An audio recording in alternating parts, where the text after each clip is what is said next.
ছিল শত্রু মাস্টার মশাই, কিন্তু আপনি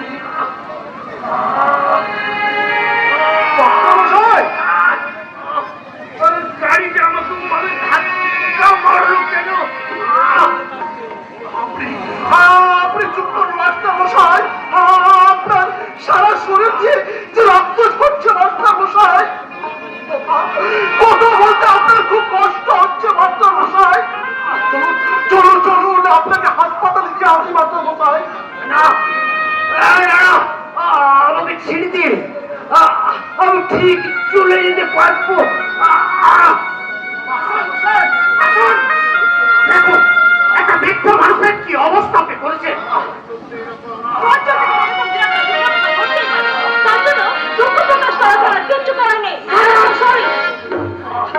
একটা বৃদ্ধ মানুষকে মৃত্যুর মুখে ঠেলে দিয়ে আপনার মনে এতটুকু অনুশোচনা নেই? আপনি মানুষ না দেবী, আর সেই জন্য এই মৃত্যু বৃদ্ধ চিকিৎসা স্বরূপ এবং সাহায্য পাবো দেয়নি 5,000 টাকা সবচেয়ে বেশি প্রয়োজন। চোর কালো বাজারে ধনের মেয়ে বলে টাকার গরম দেখাচ্ছেন, তাই না? এটা 10,000 টাকা। আরে 10,000 টাকার বিনিময়ে আমি আপনার ওই ডান হাতটা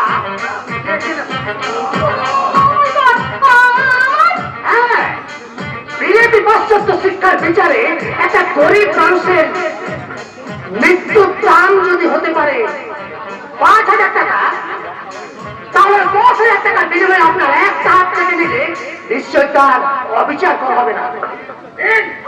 আপনার ওই ডান হাতটা আমার চাই। তুমি ও কাজ করো না, তোমার মতো ছেলের ও কাজ মানায় না। তোমার কাজ আমি করবো। এনার মতো এই সমাজে অসংখ্য ধনীর মেয়েদের উচ্চ শিক্ষা দিতে এনার এই ডান হাতটা আমি কাটবই। একজনের শরীর থেকে রক্ত ঝরিয়ে হোলি খেলা যতই সহজ, তেমনি এক ফোঁটা রক্ত দিয়ে একটা মানুষকে বাঁচানো ততই কঠিন। তাই তুমি ও কাজ করো না বাবা। ও হয়ে আমি তোমার কাছে ক্ষমা চাইছি বাবা, ক্ষমা চাইছি। আপনি চুপ করুন, যান। ওনার মতো দেবতুল্য মানুষের করোনায় আজ আপনি বেঁচে গেলেন। তবে যাওয়ার সময় দেখে যান মানুষ কাকে বলে, মানুষের প্রকৃতির সংজ্ঞা কি। আর আপনার বিলেতি পাশ্চাত্য শিক্ষার সঙ্গে এই দেশের শিক্ষার তফাৎ কত। কিন্তু বাবা, এনাকে তো এখন হাসপাতালে নিয়ে যেতে হবে। এরা সারা শরীর থেকে রক্ত হচ্ছে। আমি এখন তার ব্যবস্থা করছি। আমি একটা কথা বলি বাবা। হ্যাঁ, আমার রিক্সা আছে, আমি না হয় ওনাকে রিক্সা করে। তার কোনো দরকার হবে না, আমার গাড়িতে করে আমি ওনাকে হাসপাতালে পৌঁছে দিচ্ছি। আপনার মতো বিবেকহীনা নারীর গাড়ি তুমি চড়বেন না, কারণ উনি দরিদ্র হতে পারেন কিন্তু ওনার আত্মসম্মানটুকু দরিদ্র নয়। আপনি আপনার রিক্সা করে চলুন। আপনাকে আমি হাসপাতালে পৌঁছে দিয়ে আসি।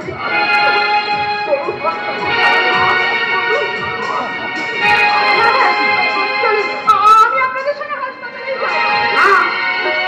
আর কোনো প্রয়োজন নেই, কারণ ওনার চিকিৎসার দায়িত্ব যখন আমি পালন করবো বলেছি সেটা আমি করতে পারবো। আপনি নিজের কাজে যান। না মানে শুনুন, আপনার টাকাটা দেখুন, এই সমাজে আপনার মতো অহংকারী ধনী যারা, তারাই বেশি অর্থের কাঙাল। তারা কথায় কথায় টাকার গরম দেখায় ঠিকই, কিন্তু অর্থ লিপ্সায় তারাই এই সমাজ সংসারকে দূষিত করে এই দেশ ও দশকে নোংরা করে। তাই আমার ওই টাকাটা আপনাদের মতো মদগর্বী ধনী ধন ভান্ডারে ভিক্ষে দিয়ে গেলাম।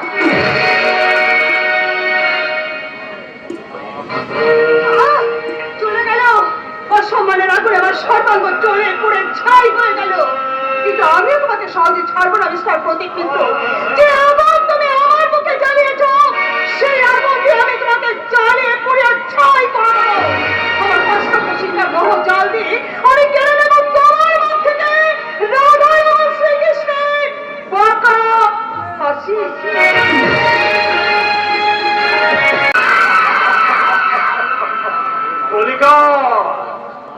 তো বেশ ভালো নয়।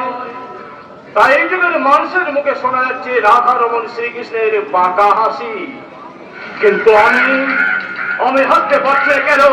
কেন আমার বিকশিত মোহন কেবল চাইছে একটা বোতল, একেবারে কচির পাখার মাংস, আর একটা 19-20 বছরের কলিকা। কালটা যেমনই হোক আমার এই আত্মার চাহিদাটা আজ রাত্রে মেটাতে হবে।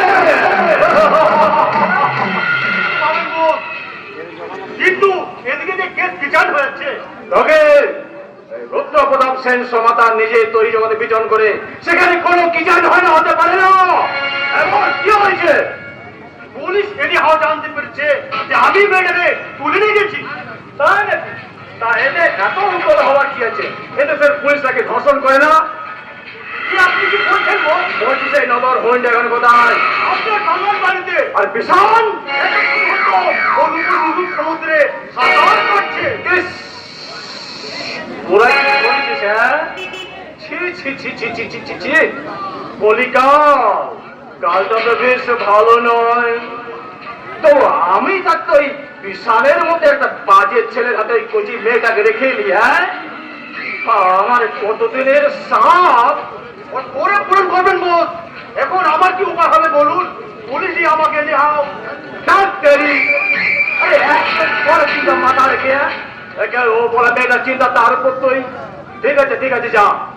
কয়দিন অন্তর তুই আবার পাতাল বলে লুকিয়ে থাক, এদিকে সব ব্যবস্থা আমি করছি। আপনাকে কিছু করতে হবে না মিস্টার সেন শর্মা, যা করার আমি করছি। কি সৌভাগ্য আমার যে আপনার মতো মহান মানুষের পথ ধরে আমার মতো গরিবের পণ্য কুটিরে অনিতাবাদ দিয়ে বলুন। এদিকে আমার পাতানো সালের ছেলে রবিন কিছুক্ষণ আগে এসেছে। পাতানো শালিক যাক, রকিটাকে। রকি কে? রকি কেমন রকি? যতদূর মনে পড়ছে আমি কাউকে চিনি না, জানি না। রবিন যাও, মাননীয় অতিথি স্যারের জন্য কিছু ঠান্ডা গরম। ঠিক আছে ভাই, আমি স্যারের জন্য এখনই ঠান্ডা গরম পাঠিয়ে দিচ্ছি। চলি স্যার, নমস্কার। আপনি দাঁড়িয়ে কেন স্যার? বসুন স্যার, বসুন। আমার বসার দাঁড়ানো হতে আগে বলুন, আপনার বড় ছেলে বিশাল সেন শর্মা কোথায়? দুধ খাওয়ার বয়স যখন পার হয়ে গেছে তখন সে ছেলে ঘরের কোণে হামাগুড়ি না দিয়ে নিশ্চয়ই কোনো কাজে গেছে। আমি জানতে চাই যে মহান কাজটা কি, সেটা জানার আগে নিজের অধিকারের মাত্রাটা জানান। আরে আপনি কি আমাকে চ্যালেঞ্জ করছেন? কারণ বিষয় আপনার জেল পালানো কয়দিন হয়, আর ওয়ারেন্টের আসামিও নয়, তাই তার গতিবিধি বিষয় ওয়ার্ডি করতে আমি বাধ্য নই অফিসার। কিন্তু সেই দিন আপনাকে জবাবদিহি করতে পারতে হবে মিস্টার সেন শর্মা। যেদিন আপনার সুপুত্রের হাতে পায়ে শেকল বাঁধা থাকবে, সেই সকল ভালো সৌভাগ্য হয়তো আপনার ওপর হবে না অফিসার। কারণ থামলেন কেন বলুন? কারণ না মানে কলিকাল, কালটা তো বেশ ভালো নয়। কালের প্রকোপে পড়ে বাংলার এমন এক দুর্গম অঞ্চলে আপনি বদলি হয়ে গেলেন যেখানে বাস করে কেবল হিংস্র প্রাণী আর বিষধর সাপের ফলা মুচড়ে ধরার আগে আমি এখানকার হিংস্র প্রাণীর দাঁত নখ ভেঙে বুঝিয়ে দেব আমি হলাম স্বাধীন দত্ত। আমার এলাকায় পাস করবে সৎ আদর্শবাদী শান্তিপ্রিয় মানুষের দল। হিংস্র জানোয়ার নয় রুদ্র প্রতাপ।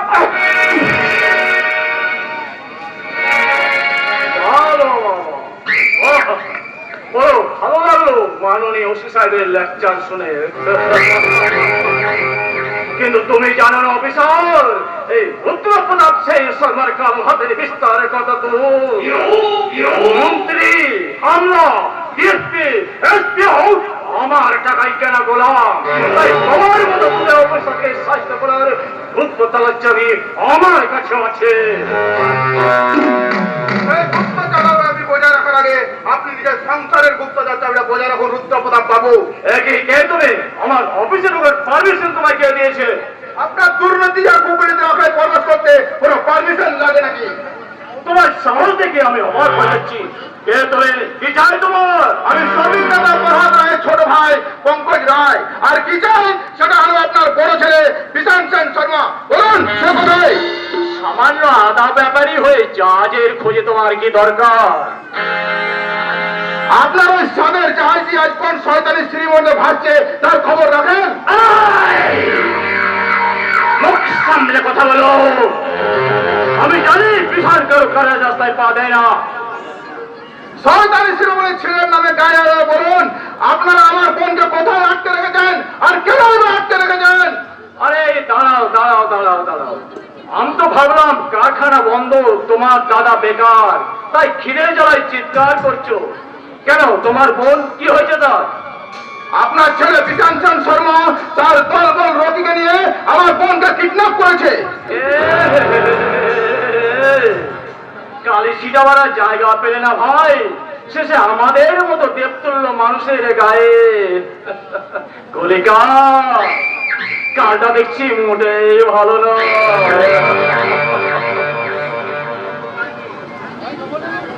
কিন্তু আমার প্রশ্নের এখন আমি পাইনি উত্তর কোথাও পাবো? পেয়ে যাবে পেয়ে যাবে। তোমার দাদাকে ধর্মঘট তুলে তো বলো, তাহলে তোমার বোনকে নিশ্চয় পেয়ে যাবে। তার মানে তোমার দাদা কারখানায় ধর্মঘট করে ঘরে ঘোর মেজাজে বসে আছে, তাই কোনো শ্রমিক হয়তো ক্ষিপ্ত হয়ে তোমার বোনকে কিডন্যাপ করেছে।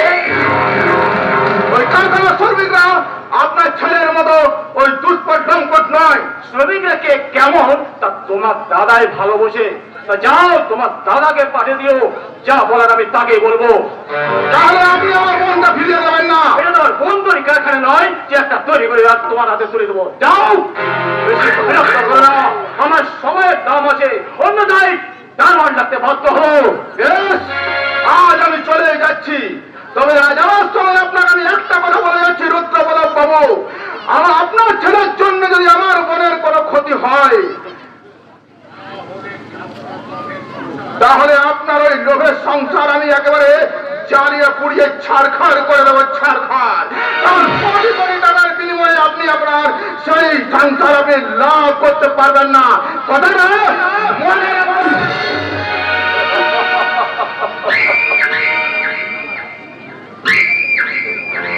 রাখে হরে মারে কোন সারা আয়া, আমাকে রক্ষা করবে আমার কোটি কোটি টাকা নামাক ভগবান। তাই পাগলা কুত্তাশ্রুপ জনগণ, পুলিশ প্রশাসন ওদের আমি কাউকে পাই না।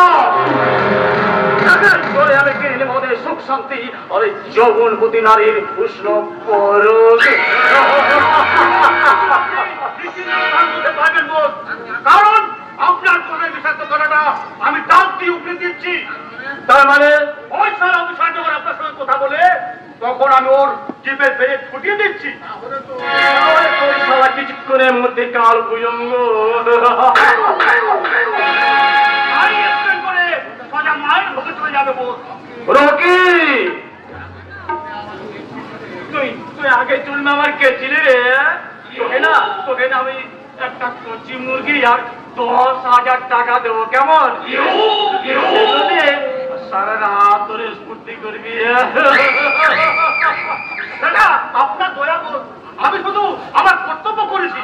না না না না, কর্তব্য নয় এরকে, কর্তব্য নয়। তুই যা করেছিস তা আমার কোনো পরমাত্মীয় করতে পারে না। তাই আজ আমার বড় আনন্দের দিন রে রকি, বড় আনন্দের। তাই আজকের দিনে বিশাল একা ভোগ করবে।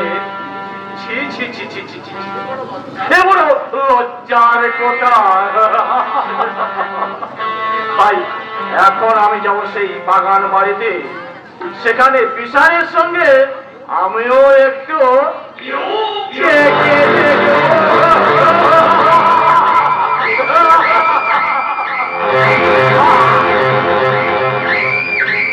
কারো পারমিশন নেই না, তাছাড়া কি দেখবে?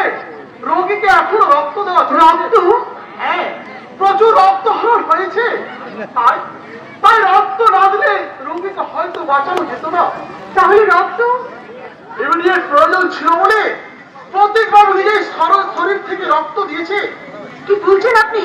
প্রতীক বাবু মনে হয় আগের জন্মে ওনার কোনো সম্পর্ক ছিল, তাই তাই রক্তের গ্রুপ মিলে গেল। আর প্রদীপ বাবু তাই বলে একটা পথের মানুষের জন্য সোনা সব জায়গাতেই চকচক করে।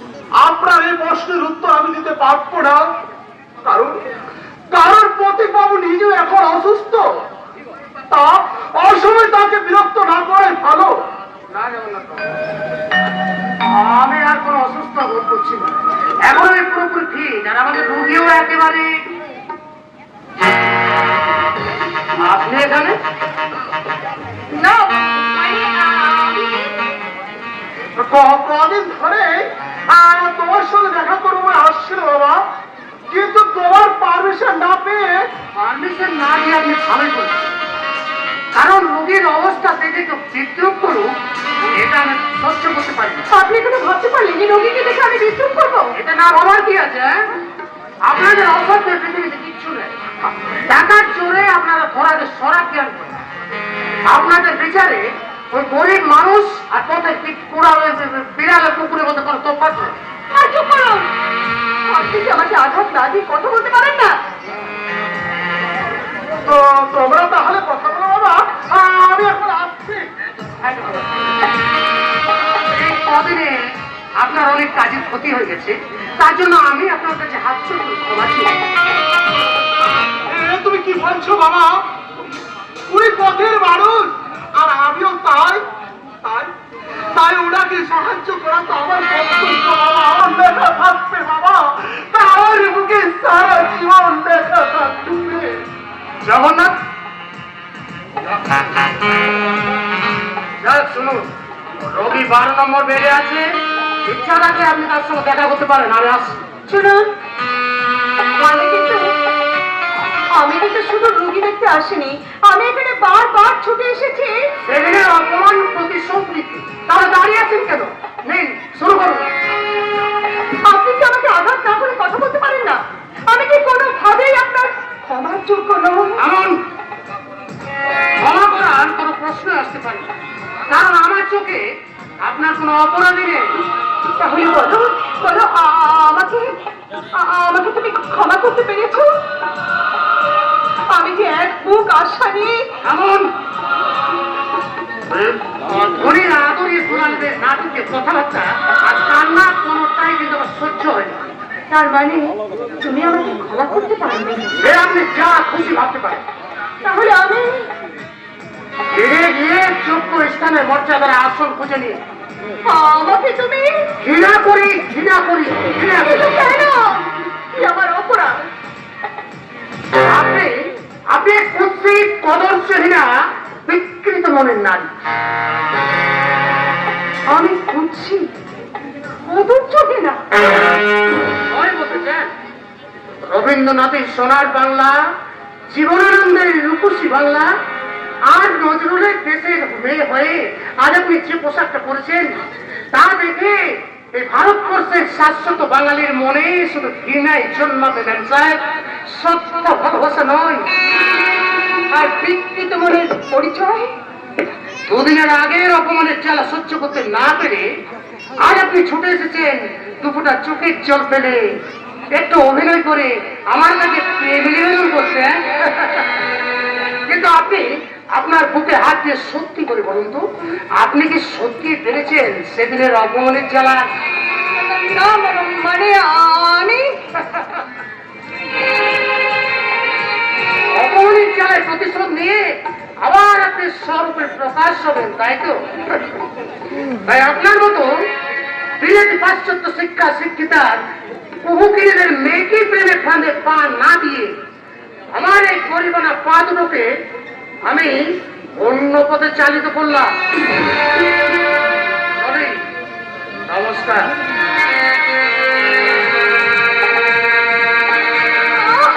আবার আবার সে অপমানের দিক তাহি জ্বালা, কিন্তু আমি তোমাকে এত সহজে ছাড়বো না মিস্টার প্রতীক মিত্র। প্রয়োজনে আমি দানবী থেকে তোমার মনে দেবী রূপে সাজবো। তুমি যে কোনো মূল্যের বিনিময়ে তোমাকে আমার জয় জয়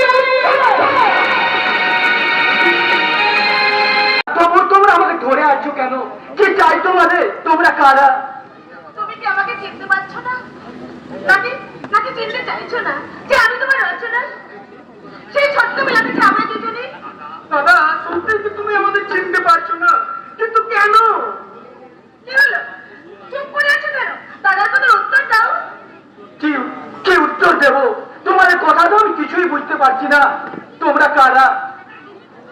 কেন কেন তুমি চিনতে চাচ্ছো না? কেন কেন তুমি কি বুঝতে পারছো না যে আমরা একসঙ্গে খেলাধুলা করেছি, একসঙ্গে আমরা দুজনে বড় হয়েছি? বলো দাদা, বলো। এত কিছুর পরেও তুমি আমাদের চিনতে পারছো না কেন? কোথায়? কি হয়েছে তার? সাধুদা, তুমি এখানে? সাধুদা,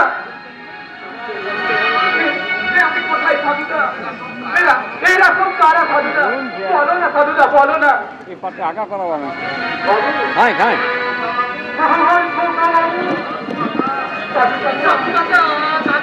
দাদা আমাদের চিনতে পারছে না কেন? সাধু কাকা। অ্যাক্সিডেন্ট হওয়ার পর থেকে কবে তাদের আমি চিনি না, জানি না, কি করে আমি তাদের ফিরে পাবো? আমাদের আর অন্ধকারে না রেখে বলো না সাধু কাকা, বলো না। সব কথা শোনাবো, তোমরা সহ্য করতে পারবে তো? একদিন তো সেই সত্যের মুখোমুখি হতেই হবে সাধু কাকা, তাহলে আজকে আর লুকোচুরি খেলে লাভ কি? তুমি বলো, সে আঘাত যত বড় কঠিন হোক না কেন আমরা সব সহ্য করতে পারবো, বলো। হ্যাঁ, তুমি বলো আমার বাবা মা। তাহলে শোনো, আমার সাথে আপনাকে পাঞ্জাব মুলুকে যেতে হবে, কিন্তু ডেডিকে জিজ্ঞাসা না করে। আরে কিন্তু ফিন্তু না আছে সাহেব, আপনি আমাকে খোলা মনে বিশ্বাস করতে পারেন। চলিয়ে আপনি আপনি আমার গাড়িতে চললে আমার গাড়ি সোজা পাঞ্জাব মুলুকে রওনা দেবে। আচ্ছা সিংজি, এই রূপসীকে যদি আমি সঙ্গে নিয়ে যাই? আরে কোন অসুবিধা না আছে শ্রীশান বাবু। কাইন্ডলি আমার স্টিকটা একটু পুড়িয়ে দেবেন শ্রীশান বাবু। ও স্টিকটা? আচ্ছা আচ্ছা, ঠিক আছে ঠিক আছে।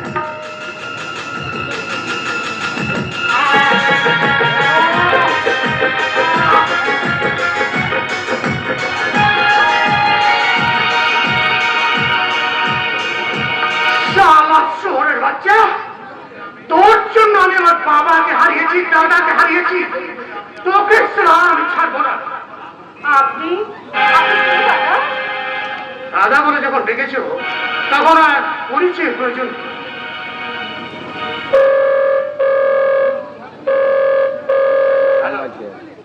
হ্যাঁ, আমি তোমাদের বাগান বাড়িতে আছি। হ্যাঁ, তুমি ইমিডিয়েট এখানে চলে আসবে। হ্যাঁ, বাস ওকে। আপনি আপনি কাকে ফোন করলেন না? আনন্দ। আর শোনো, আনন্দ এখানে এলে তুমি এই সন্তানটাকে নিয়ে থানায় যাবে। এর নামে নারী হরণ, অত্যাচার আর ধর্ষণের কেস সহ্য করতে। তারপর যা করার আমি করব।